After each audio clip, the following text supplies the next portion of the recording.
Thank you for your Maria bench.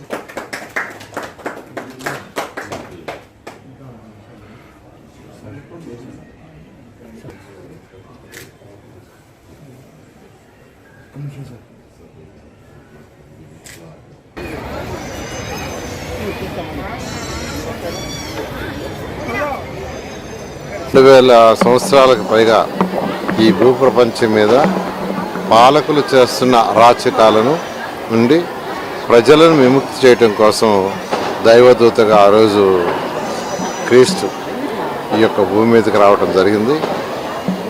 ఆయన జన్మించింది December 25వ తేదీ, అంటే ఈరోజు.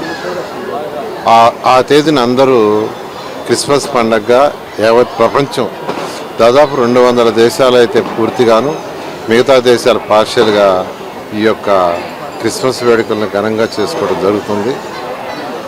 నేను ఇక్కడికి రావటం జరిగింది. ఇక్కడ క్రిస్మస్ వేడుకల్లో పాల్గొన్నాను.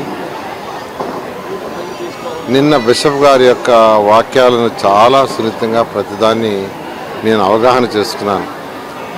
బైబిల్లో ఉన్న వాక్యాలను వారు చాలా సవివరంగా తెలియజేయటం జరిగింది.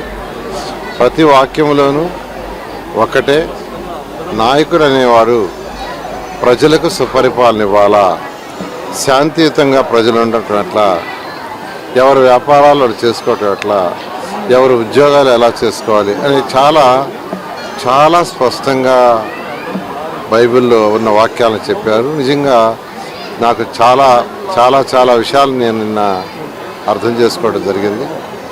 ఖచ్చితంగా 2024లో తెలుగుదేశం ప్రభుత్వం వస్తుంది. ప్రజలకి ఖచ్చితంగా సుపరిపాలన ఇవ్వడం జరుగుతుంది. ఈరోజు మళ్ళా వచ్చే బిషప్ గారికి పర్సనల్గా కలిసి శుభాకాంక్షలు తెలియజేసి వారి యొక్క ఆశీర్వాదాలు తీసుకోవటం జరిగింది.